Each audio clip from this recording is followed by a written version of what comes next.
السلام عليكم.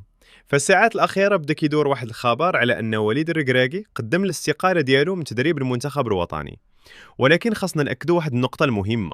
هذا الخبر إلى حدود الساعة مازال ما رسميش، وما كاين حتى تأكيد لا من الجامعة الملكية المغربية لكرة القدم ولا من وليد الركراكي شخصيا.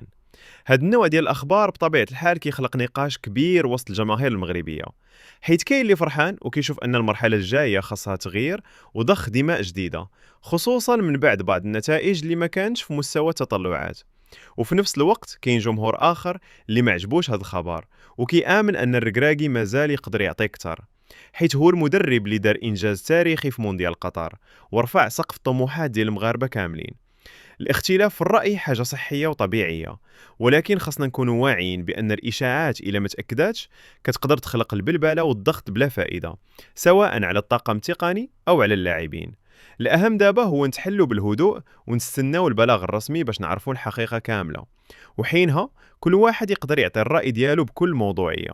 وفي الأخير سواء بقى وليد الركراكي أو كان تغيير، مصلحة المنتخب الوطني كتبقى فوق كل اعتبار، والدعم ديال الجمهور المغربي كيبقى عنصر أساسي في نجاح أي مرحلة جاية. صدمة للمغرب، وليد الركراكي أفضل مدرب في تاريخ المغرب بيقدم استقالته من تدريب المنتخب قبل كاس العالم. تخيل وليد الركراكي حاسس بالفشل، حاسس انه فشل في افريقيا الاخيره وبيقدم استقالته رسميا خلاص عشان يبعد عن المنتخب المغربي ويسيب حد غيره يتولى المسؤوليه. وليد الركراكي اللي كان على بعد خطوه واحده ضربه جزاء في الدقيقه الاخيره من انه يعمل الانجاز ويرجع افريقيا للمغرب من 76، كان على بعد خطوه واحده وخسر بمسرحيه وبسيناريو غريب عجيب شفناه في الفاينل، فخسر النهائي وخسر البطوله اللي كان هو المرشح الاول ليها لانها بتتلعب على ارضه وعلى بلده ومعاه المنتخب المغربي الافضل، فخسر البطوله على بعد خطوه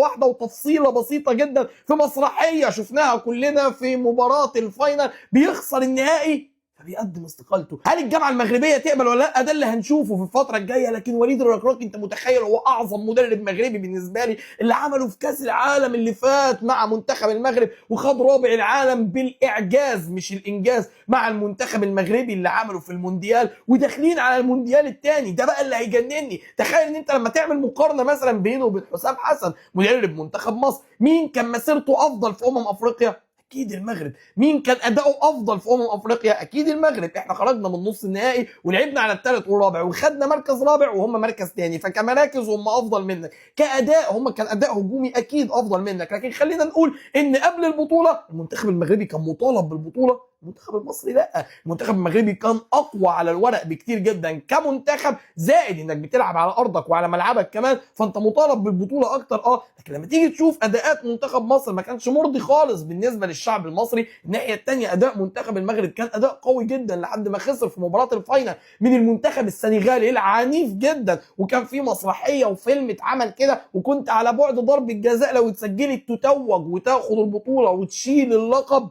فوليد الركراكي شايف ان هو فشل فبيستقيل عن تدريب المنتخب المغربي. الناحيه الثانيه مثلا حسام حسن لما كنا بنتفرج وبنشوف كان كل همه ان انا ما امشيش قبل كاس العالم، كان بيقول لك انه لو وصل نص النهائي ده كده نجاح للمنتخب المصري، ما يمشيش قبل كاس العالم. وتحس ان في تشبث عندنا كبير جدا بمنصب مدير الفني لمنتخب مصر، وكاس العالم كله نفسه يكون مدرب منتخب مصر قبل كاس العالم، عكس وليد الركراكي اللي غريب جدا بالنسبه لي. ما حدش قال له يستقيل، ما حدش اقاله، ما حدش قال ان هو سبب في الفشل لانه ما كانش سبب في الفشل. تخيل انه هو اللي بيقدم استقالته قبل كاس العالم، كان على بعد انه يعمل انجاز كبير جدا انه يلعب كاس العالم تاني مع المنتخب المغربي ومعاه منتخب قوي جدا، منتخب مرعب قادر يوصل بيه لبعيد في كاس العالم، وبعد ما كان رابع العالم قبل كده قادر يكررها تاني وممكن يجتازها كمان او حتى لو اقل منها، قادر انه يروح لبعيد وينافس فعلا في كاس العالم. وبيقول لك هدف المغرب انهم ياخدوا كاس العالم كمان. فتخيل ان هو يسيب المنتخب بارادته وهو اللي يقدم استقالته، غريبه جدا بالنسبه لي بصراحه. وهشوف الجامعه المغربيه ردها هيبقى ايه. انا لو منهم ارفض طبعا، لان وليد الركراكي مدرب ممتاز ومدرب كبير جدا، مدرب عنده خبرات كبيره قوي وفنيا على اعلى مستوى، فما فيش افضل منه هيدرب منتخب المغرب.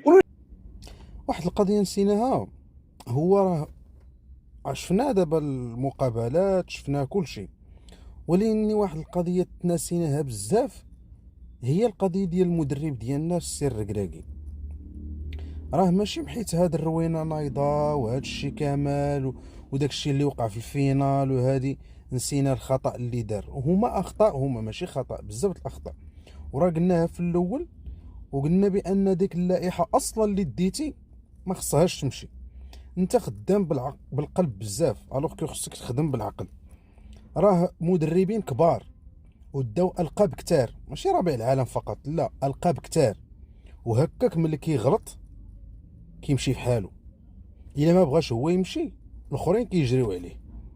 بلا ما نهضروا على انشيلوتي، بلا ما نهضروا على بيب غوارديولا، بلا ما نهضروا على لويس انريكي، هادو بالمقارنه معاك انت راه لا علاقه. باش نكونوا واضحين، واحد الانسان اللي كيدير خدمته على اكمل وجه، كاين واحد الكونطرا بينك وبين الجامعه. هذيك الكونطرا في الكوت ديفوار تخرقات لان الكونطرا فيها انك توصل للدمي فينال، نصف النهايه. ممكن اسيدي بيلانتي هي اللي دارت المشكل، ما كاينش مشكل، اعطيوه عاوتاني كونطرا واحده اخرى فيها الفينال وجميع الظروف ملائمه. تخيل معايا الجامعه وفرت لك احسن ما كاين. مركب ديال محمد السادس بلا ما نهضروا عليه راه من الخيال العلمي. راه 11 التيران ديال لونطرينمون راه ما كايناش حتى في شي دوله اصلا.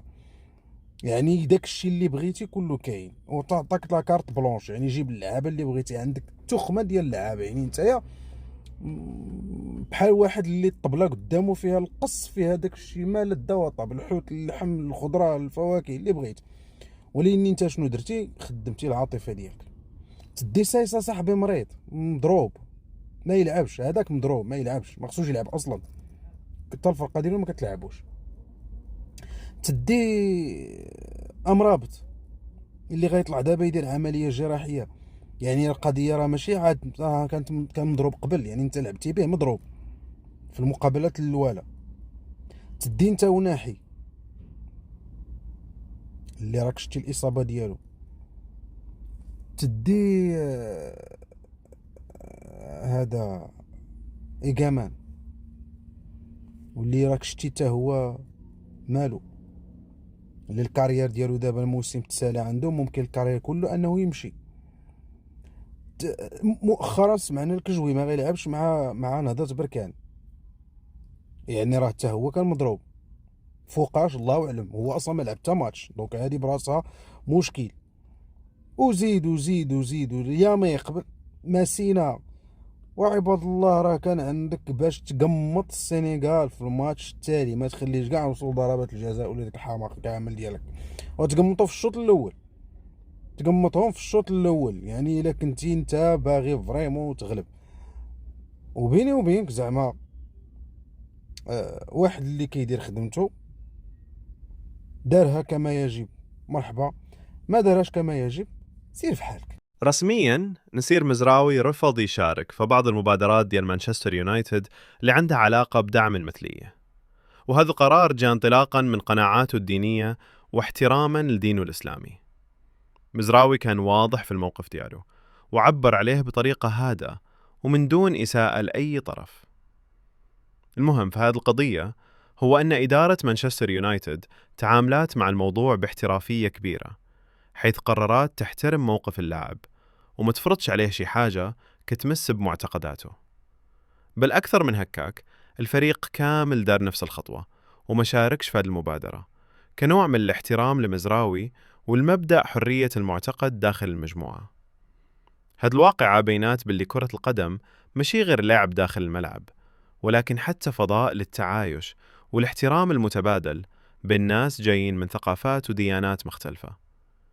احترام القناعات الشخصية سواء دينية أو فكرية خاص ويبقى أساس داخل أي فريق كبير. وفي الأخير نصير مزراوي يبقى محترف مركز على الخدمة دياله داخل الملعب، وكيشرف راسه وكيشرف الكرة المغربية. وهذا الموقف زاد أكد باللي اللاعب يقدر يكون ناجح وفي نفس الوقت متشبت بالمبادئ دياله بلا صدام ولا مشاكل. الاخوان نصر مزراوي قرر ما يلبسش الشاره ديال المثليه في ماتش ديال اليونايتد في هذه الجوله هذه، باش تعرفوا الاخوان باللي في واحد الجوله من الجولات بروميير ليغ كيلبسوا اشاره ديال المثليه، كيلبسوها كاملين جميع الفرق وجميع الفرق كيلبسوها.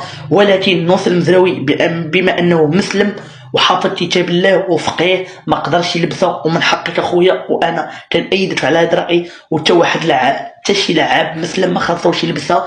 وباش عجبوني اللاعبين ديال مانشستر يونايتد كاملين قرروا يدعموه ويلبوا النداء، وما يلبس حتى واحد فيهم الاشاره ديال المثليين الدعم ديال ناصر المزراوي. وهذا ميساج كيوضح باللي الفريق متكامل وفريق متجانس وشي كيكمل شي، يعني ما غيلبسش هاد الاشاره. نشوفوا الاجراءات اللي غيطبقوا في حاله ديال العقوبه، وما غالبا غيتفرضوا عليه عقوبات. ولكن برافو، الاسلام هو الاول، الاسلام تيأيدنا على ما نلبسوش الاشاره ديال المثليه، وحنا ضد الاشاره ديال المثليه. هانتوما الخبر كما كتشوفوا، يعني ما كاينش حاجه المثليه. وبرافو عليك ناصر المزراوي، تبارك الله عليك اخويا، وراك غادي في الطريق الصحيح.